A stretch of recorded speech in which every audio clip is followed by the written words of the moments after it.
Men dangasamlikni yengmaganman. Men dangasaman, hali ham dangasaman. Ingliz tiliga qiziqishim 9-sinfda oxirlaridan bo'lgan. Men ingliz tiliga umuman qiziqmaganman. O'sha kitob orqali men ingliz tiliga kirib kelganman. Fikrlash doiramni anchagina kengaytirib berdi. Dadam aytarlar, rus tilini o'rgan. Kitob o'qi. Kitob o'qisang o'sha nima edi, talaffuzing oshadi, yaxshilanadi dedilar. Oldimda ikkita yo'l turgan o'sha paytda. Yoki sport bo'yicha ketish, yoki mana o'qish bo'yicha ketish. Rostini aytaman, so'z yodlamaganman. O'zimni birinchi ingliz tilida ko'rgan serialim bu Extra degan serial. Listeningni ham qilmaganman. O'shandan ham pand yeganman. Birinchi IELTS topshirganimdagi speaking 5 chiqqan. Uyga borib deyarli dars qilmasdim. O'shani hisobiga menda anchagina past chiqqan. Assalomu alaykum, Joni Academy'ning YouTube'dagi obunachilari. Bugun sizlar bilan Joni Podcast nomli podkastimizni davom ettirishga qaror qildik. Sizlarni yordamlaring bilan, sizlarni qo'llab-quvvatlashlaring bilan mana shu podkastni davomiy olib borishga harakat qilmoqchimiz.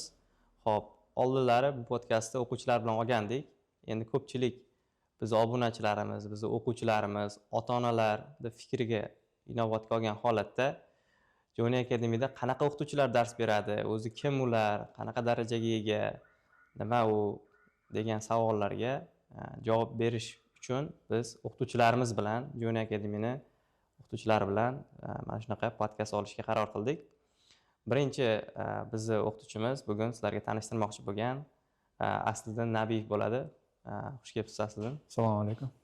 Xo'p, Asliddin, siz mana Joni Academy'ga kelganingizga unchalik ham ko'p bo'lmadi. Lekin Joni Academy'ga kelganingizcha ham ko'p yo'llarni bosib o'tgansiz. Birinchi o'quvchilar qiziqadigan, ota-onalar qiziqadigan savol o'zi bu Asliddin kim degan savolga qiziqadi. Shuning uchun o'zingiz haqingizda yoshligingizdan boshlab o'zingiz haqingizda to'liqroq ma'lumot bersangiz, shu bilan sekin podkastimizni boshlaymiz. Xo'p. Ismim Asliddin, familiyam Nabiyev. Bekobod shaharda, Metallurg mahallasida yashayman. Bekobod shaharida tug'ilganman. To'g'riroq qilib aytganda, ko'pchilik tushunadigan tilda aytganda, Kirovda yashayman.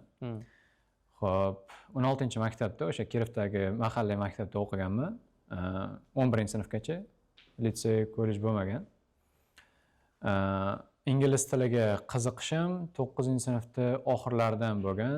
Undan oldin ham o'qiganman, lekin uni qiziqish bo'lmagan. Shu uydagilar o'qi deganda borib o'qiganman, lekin unaqa rezultatlar bo'lmagan.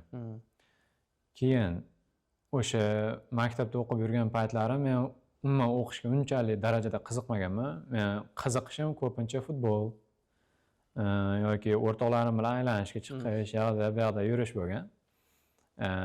Meni maktabda hamma Nabiyev deb tanirdi, familiyamdan tanirdi, chunki maktabda o'sha sborniy komandada varatada turardim. Hamma meni o'sha maktabdagi o'qituvchilarim, boshqa maktabdagi bolalar ham shu Nabiyev deb tanirdi. Laqablar ham qo'yishardi, shu Casillas, Neuer deb. Shunaqa bo'lib yurganmiz, shu 9-sinfgacha, karantin paytigacha shunaqa qilib yurganmiz. O'sha karantin bo'lgani katta burilish bo'lgan hayotimda. Juda ham katta burilish, hayotim 180 gradusga o'zgartirib yuborgan. O'sha paytda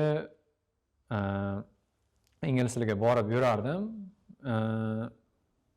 Unchalik qiziqish bo'lmasdi, umuman gapirishni bilmasdim. O'qituvchilar hayron bo'lardi, nima shunchalik talanti bor, nima gapirishni bilmaydi u deb rosa nima qilardi. Keyin shu internetda ko'rib qolganmiz, Booknomi. 6 oyda erkin gapirasiz degan reklamasi shunday bittada nimani olgandi, e'tiborda olgan. Keyin o'sha paytda aksiya ketayotgan bo'lgan. 1 milliondan oshiq edi narxi, keyin 600 aniq esimda yo'q, 600 qancha minggadir olganmiz. Dadamga aytganman, shu olib berganlar. Ishonib, shu o'g'lim o'rganar ekanda olib berganlar. Keyin shu diski bor edi. Diskida audiosi kitobi ham bir 600 betlik kitoblar qanaqa darajada katta bo'lsa, shunaqa kitob ko'rinishida edi. U kitobni keyin DVDga shunday tiqardik-da, ana diskini. Keyin menga hech kim xalaqit bermasa, o'sha paytda eshitib o'tirardim. Uzog'i 1,5 soatgacha eshitardim. Chunki kitobda shunaqa qilib yozilgan. Mana shuncha mana shunaqa eshitasan, sakrab o'tmaysan deb o'zini qonun qoidalari bor edi. Endi meni o'zimning fikrim, qolganlar juda ham anaqa kuyganmiz bu ekonomiyadan yoki umuman ishlamaydi, unaqa deyishgan, lekin meni o'zimning shaxsiy fikrim, men ingliz tiliga umuman qiziqmaganman, o'sha kitob orqali men ingliz tiliga kirib kelganman. Kitob menga qanday foyda bergan? Men so'zlarni biriga qo'shib gapira olmasdim, gapiriza olmasdim. Grammatika ham o'qiganimda tushunmaganman. Nima o'zi ingliz tili umuman kallamda nima bo'lmagan. Keyin o'sha bu ekonomiyadan qayta eshitib o'rgangandan keyin bitta narsani o'sha miyamda qolaverib, keyin ozgina unday speakingga foyda bergan. Uni 6 oyga mo'ljallangan bo'lsa, men 4 oy shug'ullanganman o'sha kitob bo'yicha. Keyin speakingim normali chiqqan. Qanaqa darajaga desa, pre-intermediate darajasigacha speakingim chiqqan. Keyin maktabga borganman. Maktabda shunaqa o'zing haqingda gapirib ber yoki qanaqadir mavzu haqida gapirib ber degan mavzu bo'lgan. Keyin o'zimga yaqin o'rtog'im bor hozir Germaniyada. O'sha o'rtog'im anchadan beri ingliz tilini o'rganib kelardi. 2-3 sinfdan berimi yo 5-sinfdan berimi ishqab anchagina tajribasi bor edi ingliz tili bo'yicha. Keyin o'sha o'rtog'im bilan deyarli bir xil darajada gapirishni boshlaganman. Chunki men ingliz tiliga qanday qiziqib qolganman, anaqa kinolar bo'lganda yoki qanaqadir videolar ko'rib qolganda, anaqa odamlar emotsiya bilan gapirardi. Bir-birini so'kardi, unday baqirib, emotsiya bilan bir-biriga o'rtoqlariga baqirib, o'shanda men mana shu tilni o'rganaman, nima bo'lsa ham o'rganaman degan xohish istagim bo'lgan. O'qishga kirish yoki boshqa narsa bo'lmagan, faqat tilni o'rganish maqsadim bo'lgan. Keyin bu ekonomiyani tugatganimdan keyin ozgina yana ingliz tiliga borib yurdim, grammatikaga. Grammatikani shu Galitsinskiy degan kitob bor edi, yashil kitob. U ham shunaqa katta hajmdagi kitob edi. O'sha kitobni 2 oyda tugatganman. Men borganimda deyarli 1 yildan beri shug'ullanib yurgan bolalar bor edi o'sha kitob bo'yicha. Men uni 2 oyda tugatganman. Chunki menda ingliz tilini general darajasi norm darajaga chiqqan edi. Keyin uni tugatganimdan keyin ozgina o'qituvchilar almashib, boshqa bo'lib, shunaqa o'rtada qolib ketdi ingliz tilim. Keyin IELTS ga borishni boshladim. IELTSimiz ham 6 oyga mo'ljallangan edi. O'sha 6 oyga mo'ljallangan kursga borganman. Kursda 6 oy o'qiganmiz, keyin ozgina darajamiz yetmay qolgan. Keyin ustozimizdan so'raganmiz, o'sha Asadbek akadan, yana 1 oy bizni shug'ullantiring. Biz cho'tib bo'lmayapti unaqa, darajamiz pasayib ketib qolyapti deb yana 1 oy o'sha so'rab shug'ullanganmiz. Men o'ylaganman, o'sha oxirgi 1 oylikda men o'qish tashlab yuborganman. Keyin men bilan bir xil tayyorlangan bola kirib turib 7,5 olib chiqqan, men 6 olib chiqqanman. O'sha oxirdagi 1 oylikda men umuman o'qish tashlab yuborib, shunaqa YouTube'dagi har xil videolar yoki serial, kinolar ko'rib qolib ketganman-da men. O'sha narsaga qiziqib ketib qolganman. Lekin baribir o'zim xohlagan natijaga erishganman. O'sha UCM sentrga borganimda 5,5 yoki 5 darajadagi nimalar, talabalar universitetga kirishi mumkin edi. Men 6 olganman, o'sha niyatimga erishganman. Keyin universitetga borib, dokumentlarni topshirib, bemalol universitetga qabul qilinganmiz. Shunaqa. Keyin universitetda, shu Millat umidi universitetida 3 yil English language teaching sohasi bo'yicha o'qidik. Va shu soha bo'yicha ishlab kelyapman. Yaxshi. Mana hozir o'zi aytib o'tdingiz, o'zingiz o'yinqaroq bola bo'lgansiz, futbolga qiziqqansiz, o'rtoqlar bilan aylanib yurishga qiziqqansiz va hozir shunaqa bolalar ko'p, baribir hamma davrda bo'ladi. Bolalar o'ynashga qiziqadi, o'rtoqlar bilan aylanishga qiziqadi va qanaqadir moment bo'ladiki, o'sha o'quvchi ko'zi ochiladi. Turning point, hayotidagi burilish nuqta bo'ladi va unga nimadir sabab bo'ladi.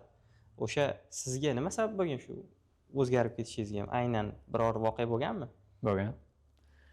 Endi hammada har xil vaziyat bo'ladi. Menda kulgili bo'lishi mumkin. Maktab paytlarim 9-sinflarda o'sha karantin paytida dadam ingliz tiliga berganlarida umuman qiziqish bo'lmagan. Keyin o'sha karantin bo'lishi bilan hamma narsa to'xtagan. Keyin o'sha paytda endi bitta qiz bilan gaplashardim. Keyin o'sha gaplashgan paytlarim shunaqa, men shunaqa bo'laman.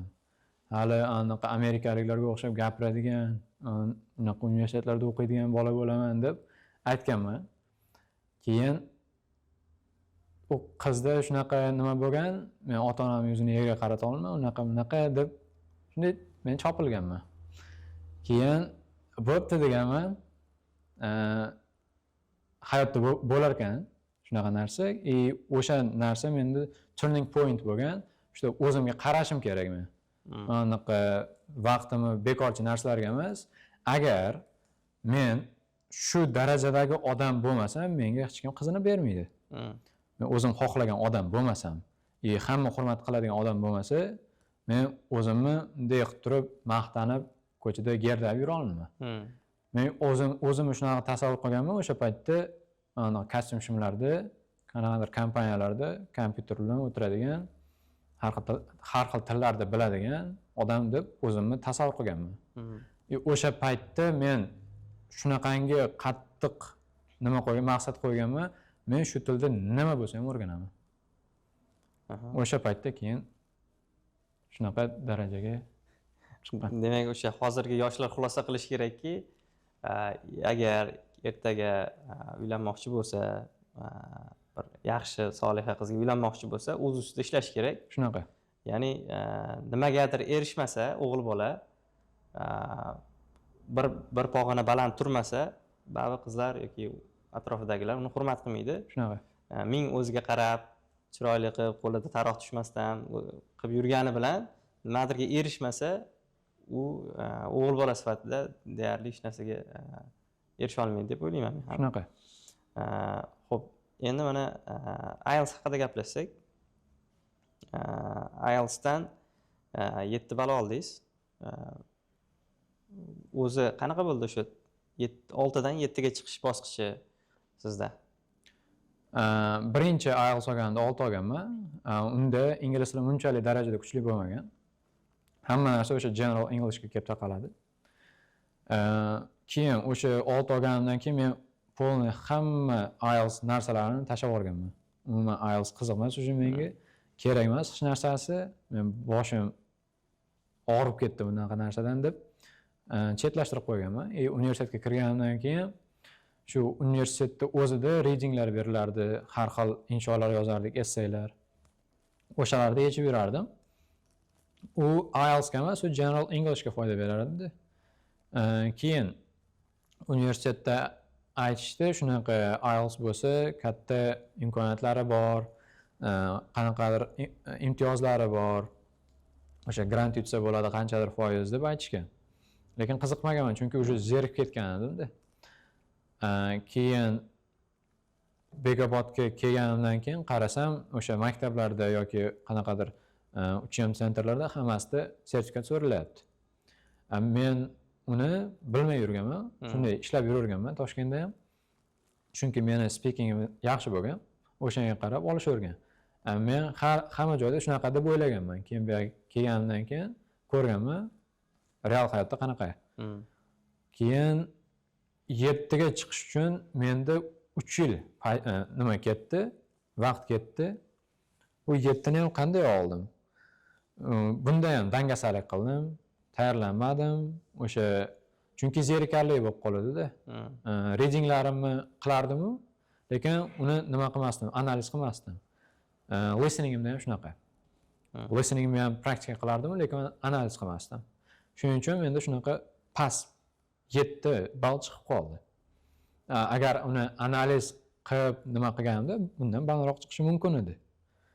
Shu 3 yil mobaynida men faqat ingliz tilida gaplashib, ingliz tilidagi kontentlarni ko'rib, shunaqa qilib turib general English'imni oshirdimda, keyin IELTS topshirdim. O'shanda shunaqa 7 chiqdi. Ya'ni o'zi o'sha qattiq tayyorlanish bosqichingiz unaqa ko'p bo'lmadi shekilli. Shunaqa. Ya'ni o'sha IELTS registratsiya qildingiz va tayyorlanish boshlaganingiz o'zi qancha muddat bo'ldi? 1 oyga bormadi. 1 oyga bormadi. 1 oyga bormadi. Ana ko'pchilik mana shu narsada xato qiladi. Ya'ni IELTS bu faqatgina ingliz tili darajasini belgilab beradigan test. U o'sha dars o'tish darajasini belgilab bermaydi. Ko'pchilik o'sha ustozlarni IELTS darajasiga qarab baholaydi. Siz nima deb o'ylaysiz bu bo'yicha? Xo'p, qarshi fikr bildiraman unga. Bitta o'qituvchini IELTS darajasi 7,5-8 bo'lishi mumkin, lekin o'sha narsani listening bilan reading ko'tarib bergan bo'lishi mumkin, lekin gapirishga kelganda oqsoqlanishi mumkin o'sha odam. Masalan, 6,5 yoki 7 olgan bo'lishi mumkin. Speakingda bu o'rta daraja degani. Endi o'sha IELTS ga speakingga kirganda bitta akademik so'zlar, ya'ni o'sha C1, kamroq B2, idiomalar, har xil phrasal verblar ishlatiladi. O'zini savoliga javob berish strukturalari bor. Masalan, mana bu joyda bunaqa javob berasan, ikkita uchta gap bilan tochkasiga urasan. Shunaqa strukturalar bilan javob beriladi. O'shanaqa strukturada javob bermasa, o'sha balni pasayishiga olib keladi. O'zini kriteriyalari ham bor.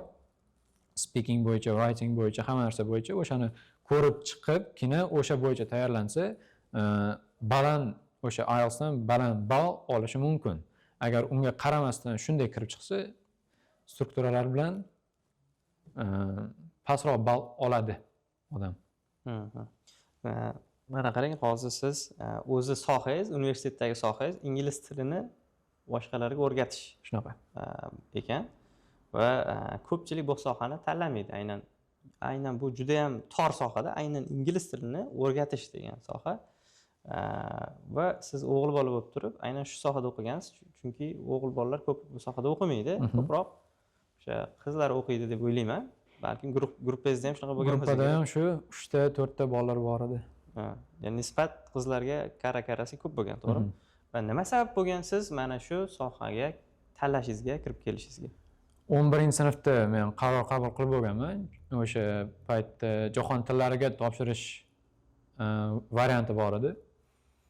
Tilshunoslikka qiziqib qolganman. Men puli yoki boshqa narsasi qiziq bo'lmagan. Shu tilshunoslik, men shu ingliz tilini o'rgandimmi, endi ingliz tilini qanaqa kelib chiqqani, unga nima sabab bo'lgani, keng darajada gapirilishiga, o'sha narsasiga qiziqib qolganman. Odamlarga ingliz tilini o'rgatish men uchun qiziq bo'lib qolgan. Masalan, men shunchalik o'rgandim ingliz tilini, men ham o'sha tilni boshqalarga oson o'rgatgim kelgan. O'shaning uchun shu sohani tanlaganman. 4 yil universitetda o'qidingiz-ku, o'sha soha bo'yicha universitet sizga nima berdi deb o'ylaysiz? Universitet menga do'stlar berdi, ko'p tanishlar orttirib berdi.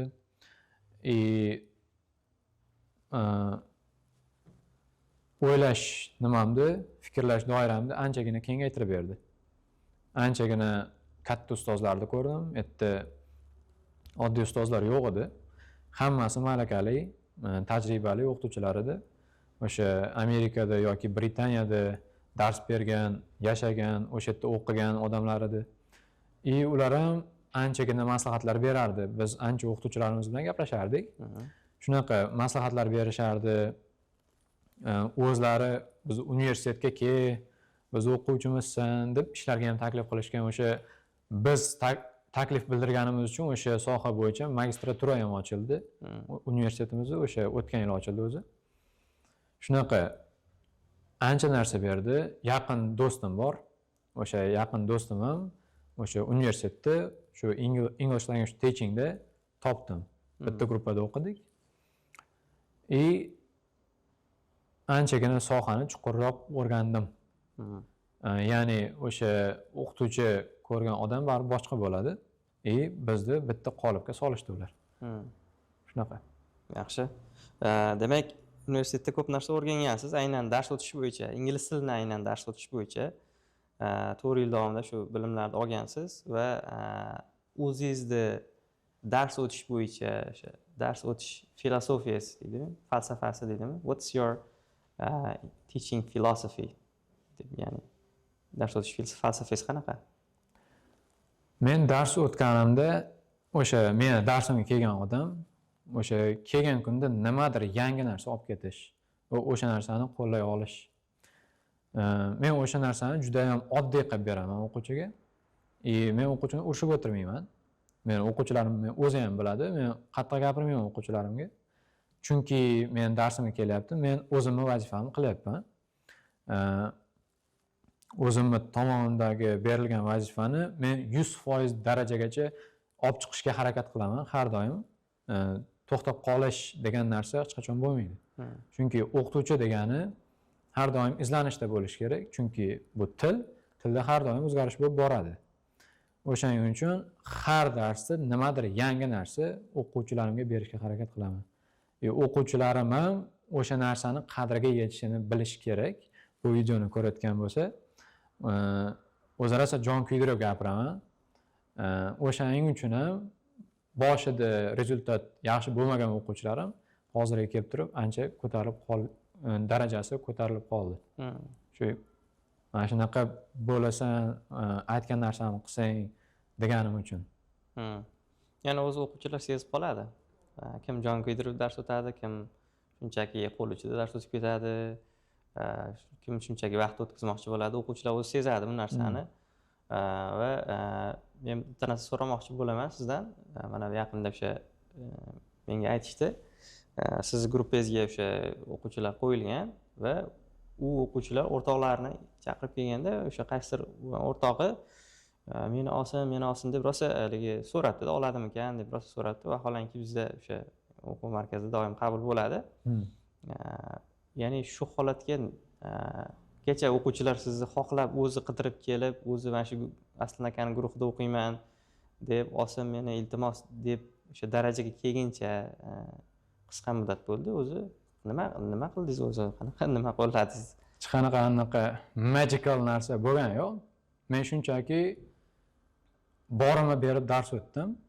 O'quvchilar ko'rdi, haqiqiy ingliz tili o'qituvchisi. Endi boshqalarga qarab solishtirmayman. Menda haqiqiy ingliz tili o'qituvchisini ko'rishni xohlayman. O'sha narsani chiqarib bera oldim deb o'ylayman. O'shani ko'rib o'quvchilar kelyapti degan umiddaman. Yaxshi. Zo'r. Va yana sizni bilamiz, ko'p qiziqishlaringiz, psixologiyaga oid qiziqishlaringiz ham bor. Va psixologiya aynan o'sha dars berishga bog'liqlik joyi ham bor. O'zi psixologiyaga qiziqishingiz mana shu sababdan bo'lganmi yo boshqa sababdan bo'lganmi? Xo'p. O'zi politikaga ham qiziqardim oldin.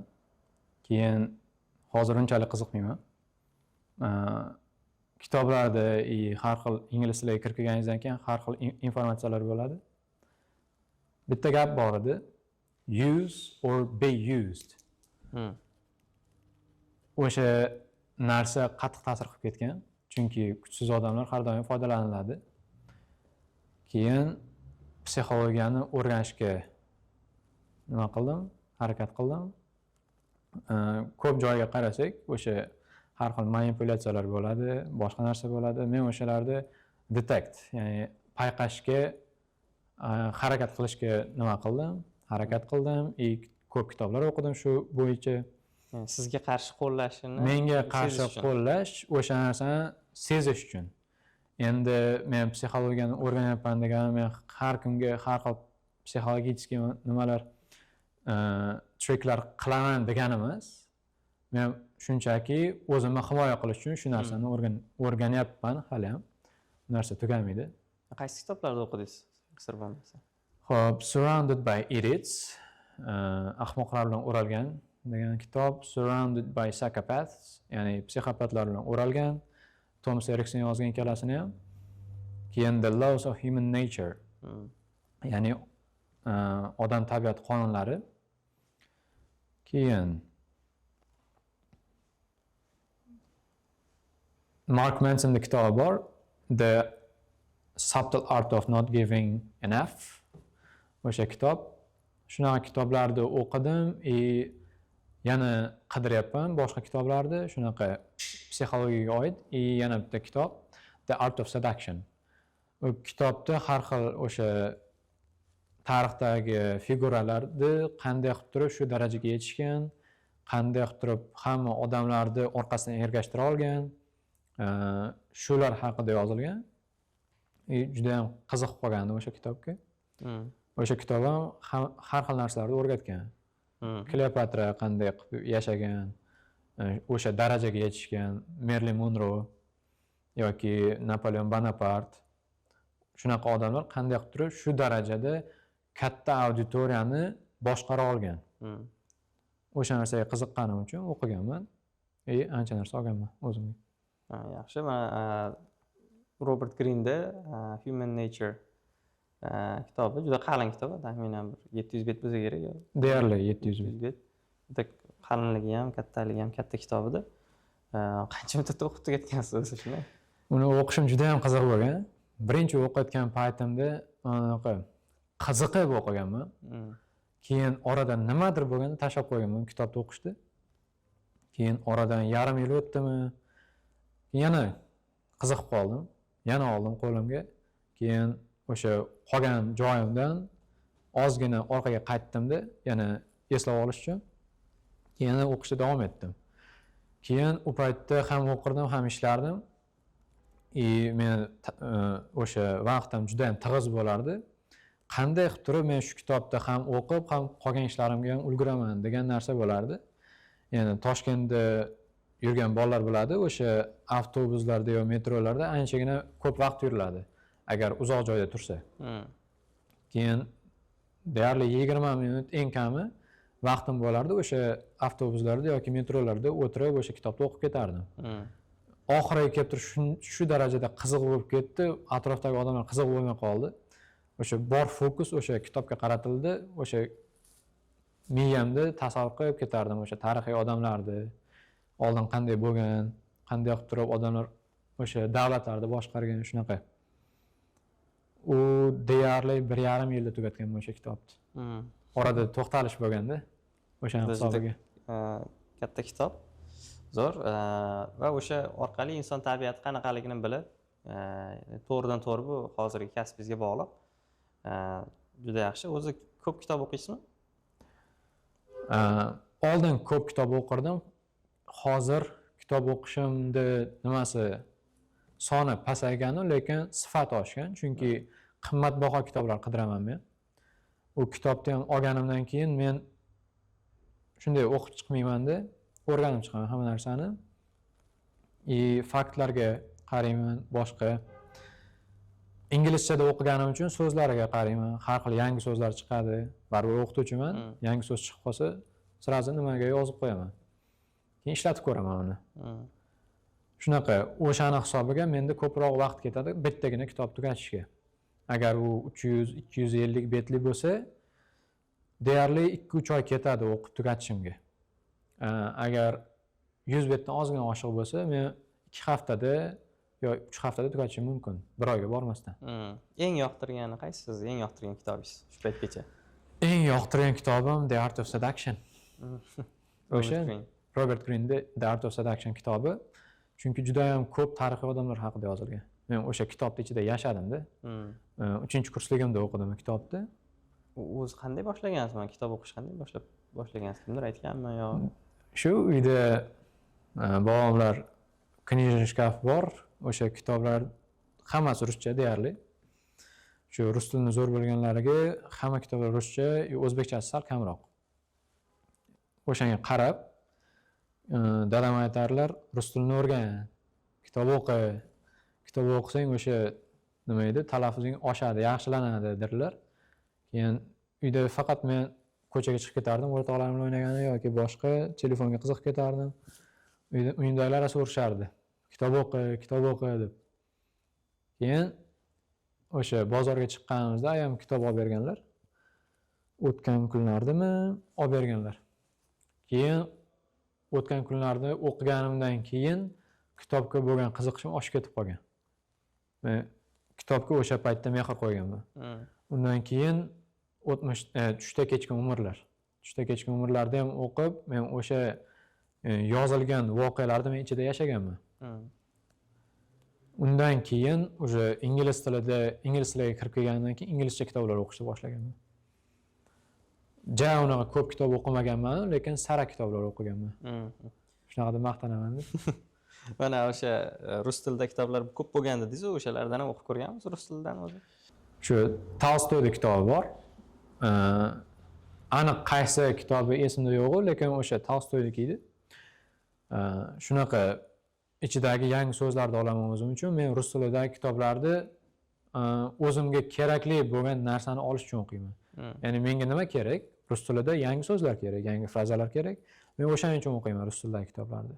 Lekin asosan kitob o'qishim o'sha ingliz tilida. Shunaqa. Yaxshi. Demak, siz o'sha rus tilini ham muloqot darajasida bilasiz. Shunaqa. Va ko'pchilik so'raydi, o'sha o'qituvchilaring bormi, rus tilida tushuntira oladigan deydi. Siz rus tilida ham tushuntira olasizmi, misol uchun darslarni? 100% ga qilib tushuntirib bera olmayman, lekin qo'limdan kelgancha 60-70% ni tushuntirib bera olaman. O'sha rus tilini biladigan o'quvchilarim bor. Ulardan o'sha so'rashsa aytishadi, qanaqa rus tilida gapira olaman, qanday tushuntirib bera olaman. Ya'ni tushunarli darajada tushuntira olasiz. Shunaqa. Yaxshi. Xo'p, kitob mavzusini to'xtatsak-da, hozir mana uydagilar haqida aytdingiz. Demak, sizni oilangizda, muhitida kitobga, ilmga bo'lgan o'sha mehr deymizmi, hurmat deymizmi, qiziqish yuqoriga o'xshab ko'rinyapti. Shunaqami o'zi rostdan ham? Ha, uyimizda aytganimdek o'sha kitob javoni bor. Ichida bilmadim 300 tadan yo 400 tadan ko'p kitob bo'lsa kerak. Hammasi rus tilida, o'zbek tilida. Keyin meni oldingi xonam bor edi, men boshqa xonaga ko'chganim uchun uyimizdagi katta singlim o'tdi. O'sha yerda shkaf bor. O'sha shkafda bitta polkasi bo'lgan o'sha singlimning kitoblari bilan to'la. Mendan ko'ra o'sha katta singlim ko'proq kitob o'qiydi. Chunki u qaramaydi kitobga, o'ziga yoqdimi o'qiradi. O'zbekchami, ruschami, inglizchami, men kitob tanlayman. O'zbekcha kitob bo'lsa, o'zbekcha kitobni ham qanaqasi, sarasi bo'lsa o'qiyman. Keyin ingliz tilida bo'lsa, men soham o'zi ingliz tili o'qituvchisi bo'lganim uchun ingliz tilida ko'proq o'qishga qiziqaman. Rus tilida ham o'zim sotib olgan bitta ikkita kitoblar bor. Shunaqa. Kichkina singlimni ham hozir tortyapmiz, u ham anchagina kitob o'qib qo'ydi. Yaxshi. Demak, oilada o'sha muhit kitob o'qishga yo'naltirilgan. Shunaqa. Juda yaxshi. Va mana hozirgi holatingizga kelishi, bu kattami, kichkinami, bu ham bir yutuq. O'sha o'zingiz sohangiz bo'yicha universitetni bitirib, universitetga kirib, natija qilib, hozir ustozlik maqomiga erishdingiz. Ozmi ko'pmi o'sha oilangizning hissasi unda bor? Ancha. Qanchalik, kimda asosan katta hissasi bor deb o'ylaysiz? Xo'p, bitta odamni ayta olmayman. Bobom, buvam, keyin dadam, ayam. Mana shu 4 ta odam hayotimda juda ham katta investitsiya kiritishgan hayotimga. Universitetda o'qishimga ham pul topib berishgan, qayerdan bo'lmasa ham. Keyin o'sha xususiy universitetga kirganim uchun ishonishmagan. Diplom o'tadimi, o'tmaydimi deb. Keyin kontrakti ham ancha balandroq edi. Davlat universitetiga solishtirganda. Keyin menga baribir ishonch bildirishib, shu o'qishga yuborishgan. Ularda hissasi juda ham katta. Ular agar menga yordam berishmaganda, men bu darajaga kelaman deb orzu ham qilmayman, o'ylamam ko'rmaganman. Ya'ni qanaqa aniqroq aytasiz, qanaqa yordam bergan, mana kontrakt to'lagan deyapsiz. Undan tashqari kontrakt to'lashgan, nimaga qiziqishimga ancha nima qilishgan, so'rashgan. Masalan, men judoga borardim. Dadam o'sha sportga bor, o'zingga yaxshi deb nima qilardilar? Birinchi suzishga borganman, suzishdan chiqib judoga borganman. Judodan qochib futbolga borgan paytlarim dadam ushlab olganlar meni. Keyin urishib berganlar. Nimaga bormayapsan trenirovkaga, judoga deb. Keyin yana jo'natganlar judoga. O'zi meni asosiy maqsadim o'sha yerda xohishim futbolist bo'lish edi. Endi har bitta bolada bo'ladi bu narsa. Keyin futboldan chiqqanman-da, judoga yana qaytganman. Keyin meni oldimda ikkita yo'l turgan o'sha paytda. Yoki sport bo'yicha ketish, yoki mana o'qish bo'yicha ketish. Men judoni u paytda unchalik yaxshi ko'rmaganman, chunki men uchun u sport turi qandaydir zerikarli bo'lgan.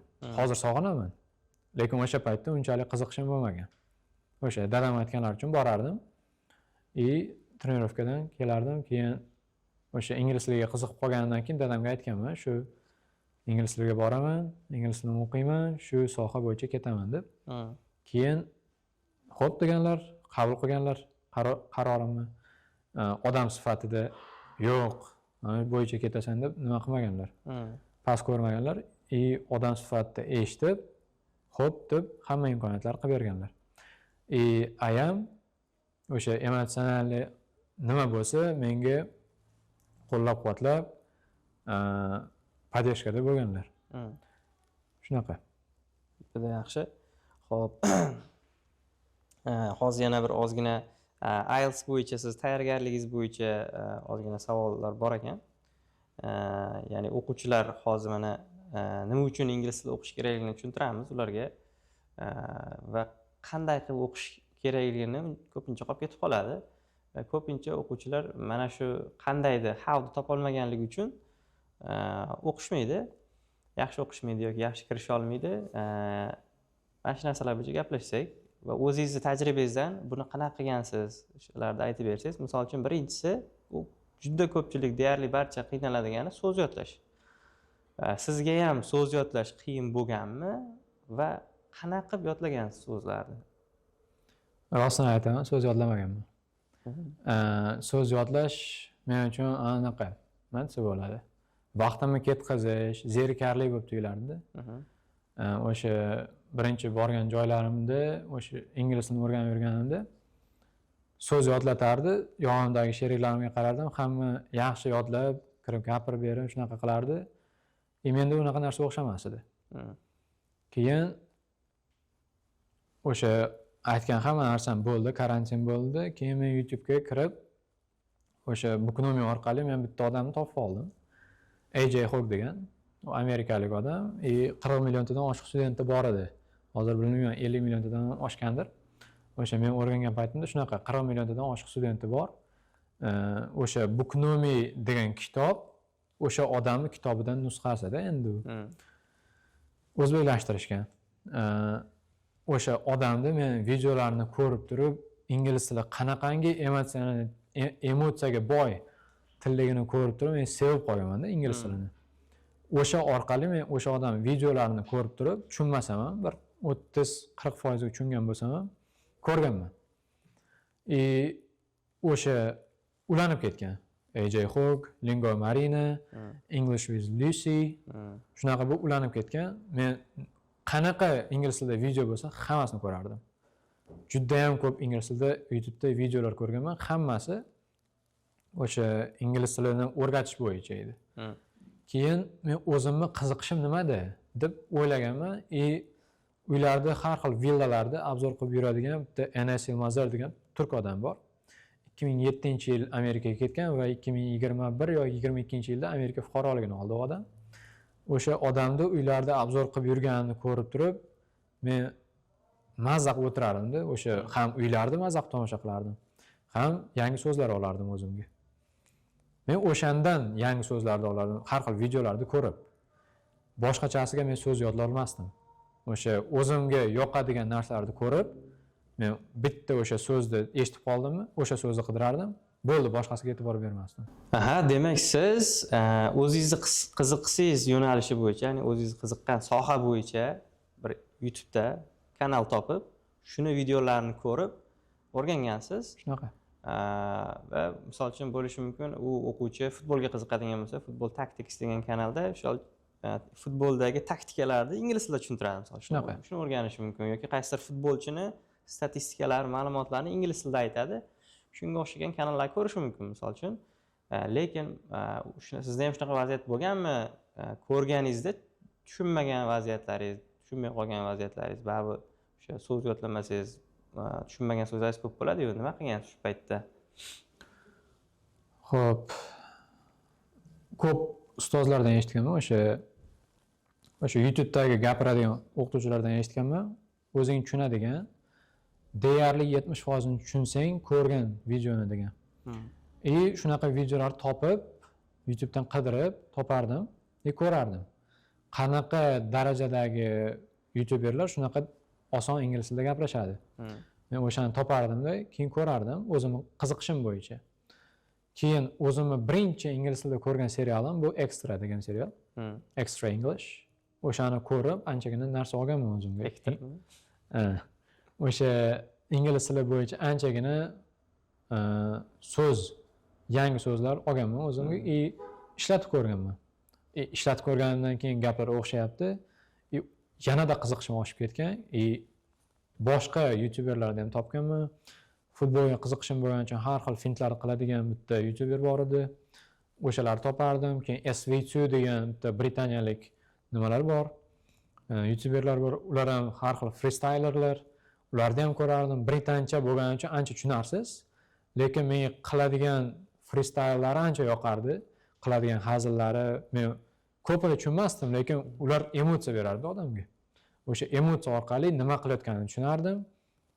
Nima haqida gaplashayotganini tushunardim. O'shani qilib ingliz tilidagi videolar bilan men vaqtimni o'tkazganman. Keyin o'sha словарный zapasim, ya'ni vocabularyim ancha oshgan o'shandan keyin. Men ataylab mana so'z nimani bildiradi, qanaqadir so'z yoqib qoladi, o'sha so'z nimani bildiradi deb Google yozardim-da, tarjimasini ko'rib olardim. Ya'ni o'quvchilaringizda ham shu usulni qo'llab dars o'tasizmi, ya'ni vazifa berasizmi yoki texnikalar shu bo'yicha qo'llaysizmi so'z yodlashga?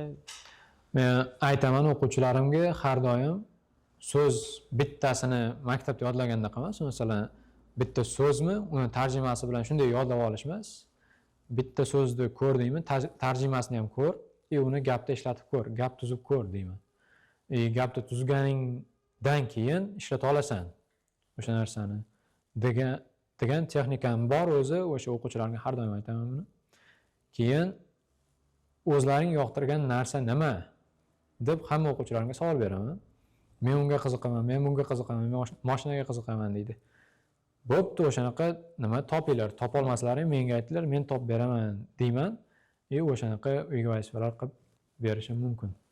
Ya'ni hamma o'zini qiziqishiga yo'naltirilgan YouTube kanaldan video ko'rib, shunaqa. Balkim darsda sizga gapirib berar yoki shunaqa speech qilib sizga audio message va video message qilib jo'natish mumkin. Yaxshi. Xo'p. Yana bitta narsa, mana shu YouTube'dagi videolarni ko'rishingiz bu listeningni ham oshiradi o'z-o'zidan. Endi readingga kelsak-chi, readingda bu YouTube videolaringiz readingga deyarli uncha ta'sir qilmasa kerak. Faqat listeningga, speakingga ta'sir qiladi. Reading uchun nima qilgansiz? Readingga o'sha Lingua Marinani ko'rayotgan paytim menga zo'r narsa, menga emas, endi o'sha auditoriyasiga zo'r nima qilgan, maslahat bergan. Qanaqa celebritylarga, mashhur odamlarga qiziqasizlar? O'sha odamlarga qayerdan bo'lmasin topib, o'sha obuna bo'linglar degan. Telegram bo'ladimi, Instagram bo'ladimi, o'qisa bo'ldi-da. Masalan, Instagramga kirganda har xil o'sha mashhur odamlar postlar yozadi. Istoriyalariga yozadi. Telegramlarda inglizlar ochgan bo'lsa, qanaqadir Telegram kanal, o'shalarda post tashab boriladi. O'shalarda o'qi deb maslahat bergan. Men o'sha umumiy hayotimni ingliz tiliga bog'laganman. Chunki bizda ingliz odamlar yo'q, bunday gaplashgani. Atmosferangni inglizcha qil degan narsa bo'lgan. Menda hamma narsam inglizcha bo'lgan, o'sha o'qiydigan narsam, keyin The New York Times'mi shunaqa gazeta bor. O'shanaqa gazetalarga obuna bo'lganman, nimada Telegramda shunaqa gazetalar tashlanadigan, PDF tashlanadigan nimasi bor edi, kanal bor edi, o'shanga ulanganman. O'sha yerda har xil gazetalarni o'qib chiqardim. Kitob PDF bo'ladimi, o'sha faylda bo'ladimi yoki nimada qog'oz varianti bo'ladimi, hammasini o'qirdim. Tushunmagan bo'lsam o'qirdim. O'sha ko'zim tanisa mana shu so'zlarni, ovozimni chiqarib o'qirdim keyin. Kichkina matnchalar topardim, o'sha internetdan topardim, Googledan yoki qanaqa kitoblardan topardim, ovozimni chiqarib o'qirdim. Keyin uni eshitilishini o'sha ko'rgan videolarimda eshitardim-da, buni mana bunaqa talaffuz qilish kerak ekan deb talaffuz qilib, keyin yana qaytadan ovozim baland chiqarib o'qirdim. Meni ko'zim o'rgangan o'sha narsaga, readingimga ham ancha katta ta'siri bo'lgan. Juda yaxshi. Yoki misol uchun o'sha o'zi qiziqadigan mashhur odamni hayoti haqida Google'ga yozsa chiqarib beradi. Shunaqa. O'shani o'qib chiqishi ham mumkin. Hozir boshqa masalan ChatGPT ham chiqqan. O'zingiz darajaga mos, o'zingiz qiziqqan topik bo'yicha inglizcha matn tuzib ber desangiz, tuzib beradi va o'shani o'qib o'rganishingiz ham, readingingizni oshirishingiz ham mumkin.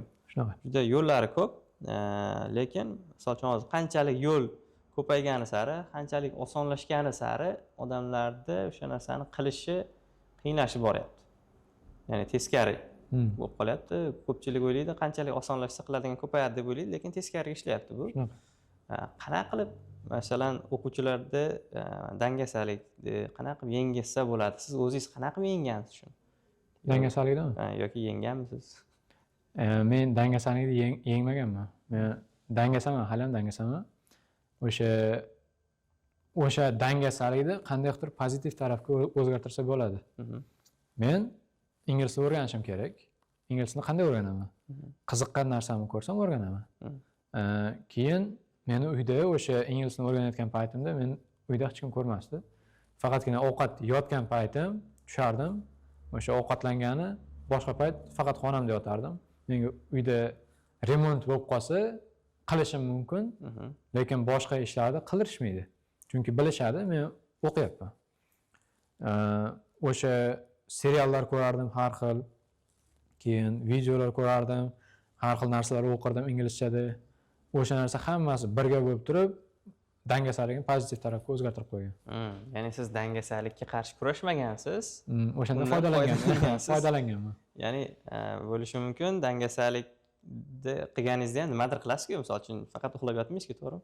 Misol uchun Reels ko'rarsiz, YouTube ko'rarsiz, Instagram boshqa nimadir ko'rasiz yoki nimadir vaqtingizni qanaqadir o'tkazasiz, o'shani ingliz tilida o'tkazishga yo'naltirgansiz. Juda yaxshi, zo'r. Demak, o'quvchilar ham shunaqa qilsa bo'lar ekan. Demak, babi Instagram kiradi, babi YouTube'ga kiradi. O'sha kirganda inglizcha kontent iste'mol qilsa, Shunaqa. ingliz tilini ham o'rganishi osonlashishi mumkin ekan. Juda zo'r, yaxshi. Endi writingga kelsakchi, misol uchun writingda u yordam bermasligi mumkin sizga, listening YouTube'lar yoki boshqalar. Uni nima qilgansiz misol uchun? Writingda o'zim yozardim, o'zim haqimda yozardim. Har xil bo'lgan vaziyatlarda inglizchada yozib chiqardim. Ko'p matn emas-u, bo'lsa 10 ta gapga borardi yoki 5 ta gapga borardi. Muhimi yozardim. Chunki yozganda inglizcha so'zlarni ko'proq ishlatasiz va katta darajada yoza olasizda. Har doim yozayotganingizni, gapirayotganingizga qaraganda anchagina yaxshi yoziladi. Keyin o'sha yozib borardim hamma narsani, kunlik hayotim yoki o'zim haqimda, yangi o'rgangan so'zlarimga har xil matnlar tuzib chiqardim. Shunaqa qilib turib writingimni ham oshirib olganman. Demak, writingni faqat writing qilish orqali oshirish mumkin. O'zi hamma narsa, masalan, writingni oshirmoqchi bo'lsa, writing qilish kerak. Listeningni oshirmoqchi bo'lsa, listening qilish kerak. Speakingni oshirmoqchimi, speaking qilish kerak. Readingni oshirmoqchimi, reading qilish kerak. Boshqachasiga iloji yo'q deb o'ylayman. IELTS ballini oshirmoqchi bo'lib, Reels ko'rib o'tirsa oshmaydi. Shunaqa. Uni ko'pchilik biladi, lekin baribir o'sha o'zini boshqara olmaslik holatida, hop, shunchalik misol uchun YouTube'ga yoki Instagramga addicted bo'ldingizmi, munkasidan ketganmisiz, demak, buni yo'li inglizcha kontent tomosha qilish orqali bo'lib chiqdi. Xo'p, endi yana bir savol bermoqchi edim sizga. Kun tartibingiz to'g'risida, o'sha IELTSga tayyorlangan paytingizda o'sha xonamdan chiqmaganman deyapsiz, uyda ish berilmagan deyapsiz. Ko'pchilik o'quvchilarga shunaqa sharoitlar qilib beriladi. Kun tartibi muhim rol o'ynaydi shu joyda. Sizda qanaqa bo'lgan kun tartib? Qanaqa vaqt o'tkazgansiz? Xo'p, bizda o'sha IELTSga borgan paytlarim sentyabrdan boshlaganman qachongacha? Martgacha borganman. Aprelda ham ozgina tayyorlanganman. 23-aprelda topshirgan edim.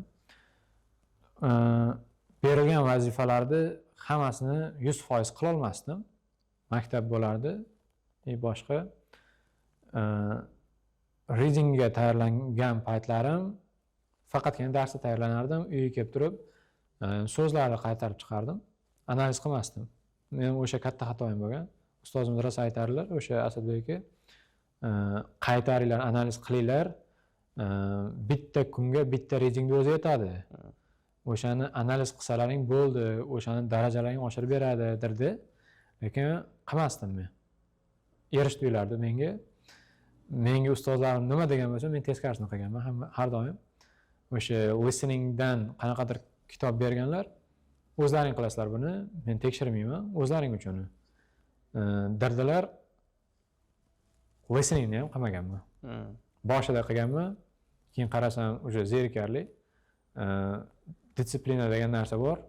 O'sha narsaga tusha olmaganman men. Chunki menga zerikarli bo'lgan. O'shandan ham pand yeganman. Speakingda men har doim spontaneous deydi, ya'ni to'satdan gapirish nimam bo'lgan, tayyorlanib kelmasdim. O'sha paytda ham o'shaning uchun birinchi IELTS topshirganimdagi speakingim 5 chiqqan.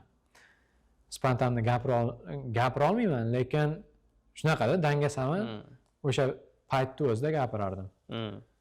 Keyin uyga borib deyarli dars qilmasdim. Har doim o'sha o'rtoqlarim bilan darsga borganimda unday o'ralib olib, o'sha paytda dars qilardim. Uyga borganda faqatgina inglizchada kino, serial ko'rib o'tardim. O'shani hisobiga menda anchagina past chiqqan. Ya'ni faqat pand degansiz o'sha aytgan aytsalar qilmaganingiz uchun. Xo'p, yaxshi va mana hozir ko'pchilik aynan Bekobodda bir anaqa bor ekan, texnika deymizmi, dars o'tish uslubi ko'pchilikda bir xilroq ekan, deyarli. Ya'ni grammatikani juda tez o'tib tashlaydi va IELTS o'tib ketadi bola. Faqat grammatikaning o'zini o'tiladi.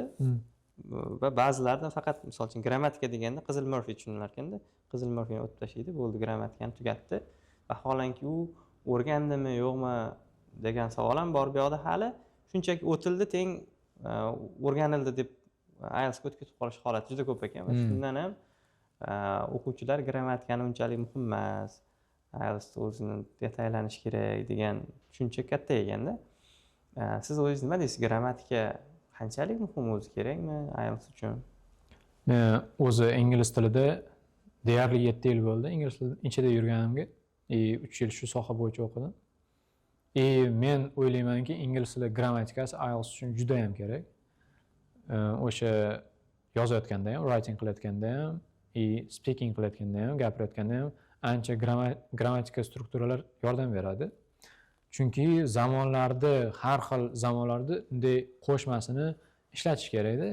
Yerda ko'rsatish kerak, qanchalik flexible odam bo'la oladi tilda. O'shani moslashuvchan bo'la oladi. O'shani ko'rsatib bera olish kerak. O'shani hisobiga katta ball oladi odam. Agar qiyin grammatika strukturalarni bilmasa gapirayotganda anchagina pand yeydi, anchagina past ball qo'yib beradi. Keyin har doim men o'zimni prinsipim bor. Tilni o'rganayotganda grammatikasi ikkinchi o'rinda. Tilni o'zini o'rganayotganda. Masalan, biz o'zbek tilida grammatika bo'yicha gapirib katta bo'lmaganmiz.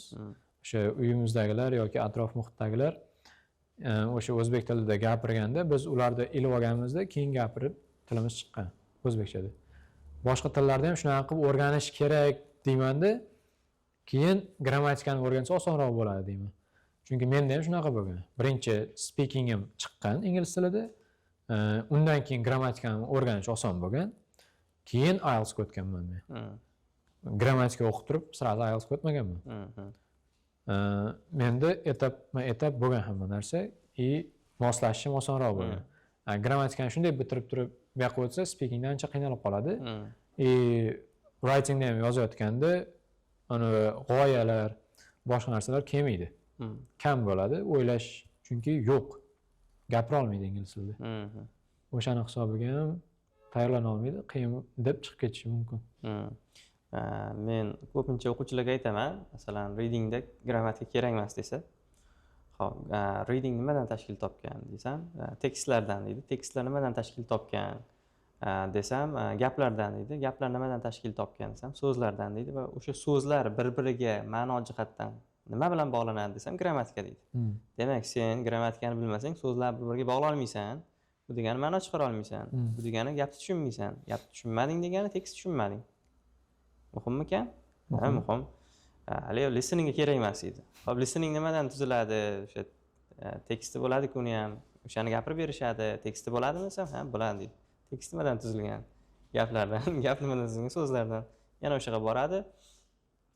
Writingda ham shunaqa. Writingda nima tuzasan? Gap tuzasan.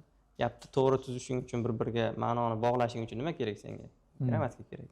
Demak, grammatikani bilmasang, sen o'zing aytmoqchi bo'lgan ma'noni ularga yetkazib bera olmaysan.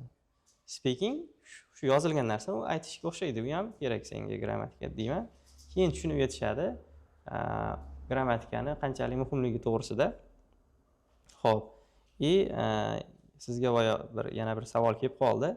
Mana o'sha hamma atrofimda ingliz tiliga o'radim deyapsiz. Ingliz tiliga o'sha hayotim darajasiga kirib ketdi deyapsiz va bitta tilni o'rgansa odam, uni madaniyatlari ham unga yuqish boshlaydi.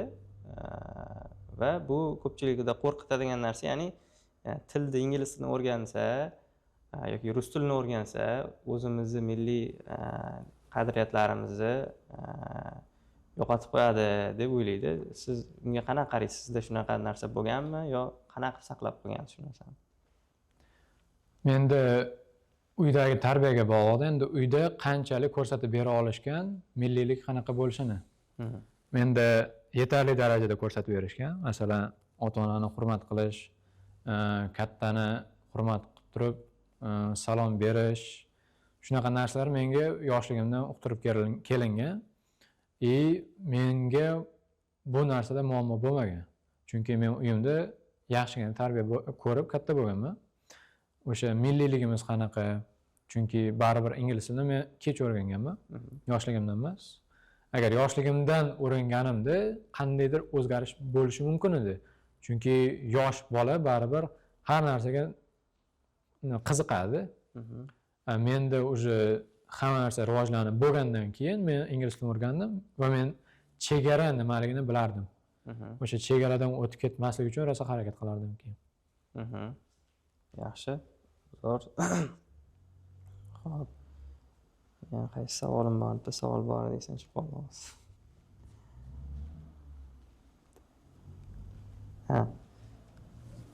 Xo'p, qarang, mana men anchadan beri shuni so'ramoqchi bo'lib turibman sizdan bir savolni. Masalan, Toshkentda o'qidingiz, o'sha Millat umidi universiteti bir juda taniqli bo'lgan ustozimiz Umidjon Eshmuhamedovning asoschisi o'sha universitetni tashkil qilgan. Va hozirda nufuzli universitet juda ham va siz u yerda ingliz tilini aynan o'qitish bo'yicha o'qidingiz va Toshkentda o'sha sizga imkoniyatlar ko'proq edi ishlashingiz uchun, qolishingiz uchun, chunki juda ham kuchli bo'lgan o'sha o'quv markazlari, maktablar, xususiy maktablar, universitetlar hattoki bor va siz Bekobodga qaytib kelishga qaror qildingiz. Va bu nima sababdan shunaqa bo'ldi? Nega aynan qaytib keldingiz? Yo'qda sizda imkoniyat ko'p edi-ku. To'g'ri, Toshkentda imkoniyat juda ham ko'p. Xohlagan joyingizga ishga kirishingiz mumkin, chunki ingliz tilini bilasiz. Menda rus tilida anchagina bilaman bo'lgani uchun rus tilidan muammo bo'lmas edi, ishga kirardim. Lekin menda shunaqa vaziyat bo'lgan, karyerani tanlasam menda oilam qolib ketadi. Men shahrimni rivojlantirishiga hissa qo'sha olmayman. Toshkentda o'sha ingliz tilini o'qiyotgan kadrlar juda ham ko'p. O'shalardan bittasi bo'lgim kelmadi Toshkentda, chunki kadrlar ko'p o'zi. Bekobodga qaytib kelib turib, naborot o'sha Bekobodda rivojlantirgim keldi shu ingliz tili sohasida.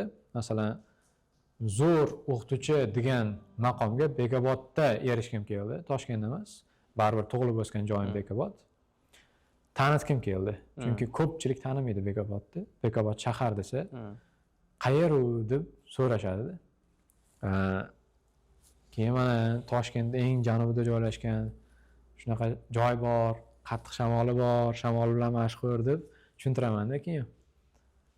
O'sha narsa nima qilib ketgani, tegib ketgan menga shahrimni tanitgim kelgan. Meni ko'rsa odamlar o'sha Bekobod shahar shunaqa joy, zo'r joy, borsa arziydigan joy. Mana shu bola Bekoboddan degan narsa o'tgan ichimdan, shuning uchun qaytib kelganman. Puliga keladigan bo'lsak, erta topiladigan pul Bekobodda topadigan pulim bilan Toshkentda topadigan pulim miqdori bir xil. Chunki Toshkentda baribir katta oylik olasiz, lekin katta ishlatasiz. Qoladigan pul bir xil demoqsiz. Qoladigan pul bir xil, miqdori, sifati shunaqa. Bekobodda masalan aytaylik 10 million topasiz deylik. Toshkentda 25 million topganda gapda endi. Bu yerda ishlatiladigan pulingiz bilan bu yerda ishlatadigan pulingiz sifati bir xil. Shuning uchun o'ylab ko'rganman-da, keyin Bekobodga yaxshigina qaytib kelganman. Ya'ni bu tomonlama juda o'xshash tarafimiz bor ekan. Men o'zim universitetni bitirgan paytimda juda imkoniyatlar ko'p edi. Toshkentda, hattoki chet elda ketish mumkin edi.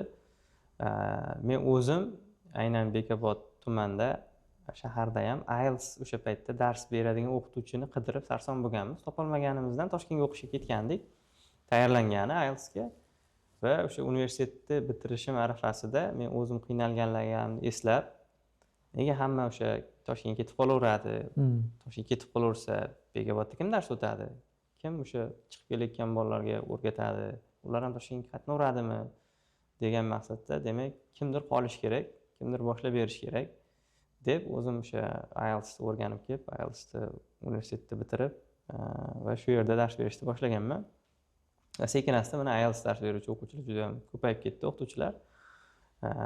Qaysidir ma'noda o'z hissam qo'shdim deb o'ylayman. Demak, siz ham shu maqsadda hamma Toshkentga intiravermasin, ya'ni o'zimizni Bekobodni ham rivojlantiraylik, shu yerdan ham chiqsin, shu yerda ham rivojlansin degan maqsadingiz bor ekan. O'zi bir statistikani ko'rganimda Bekobod o'zi qizil zonada turar ekan iqtisodiy jihatdan, qolgan respublikadagi viloyatlardan, tumanlardan ancha qoloq ekan, ya'ni qo'pol qilib aytganda orqada ekanmiz. Shunaqa. Va kimdir baribir qaytib rivojlantirish kerak bu narsani. Siz ham shu maqsad bo'yicha kelgansiz deb o'ylayman. Shunaqa. Va kelajakdagi o'sha maqsadlaringiz qanaqa? O'zingizni qanday rivojlantiraman, nimalar qilaman deb kutyapsiz Bekobod bo'yicha? Xo'p, juda ham o'ylantiradigan savol. Bitta javob berib bo'lmaydi bu narsaga. Chunki kelajakda nima bo'lishini bilmaydi hech kim. Meni o'zimning maqsadim shu Bekobodlik bolalar men orqali ingliz tiliga mehr qo'yish, shu ingliz tili bo'yicha qanaqadir katta ishlarga kirishi. Men o'sha narsaga yo'l bo'lib beray degan maqsadda ketyapman.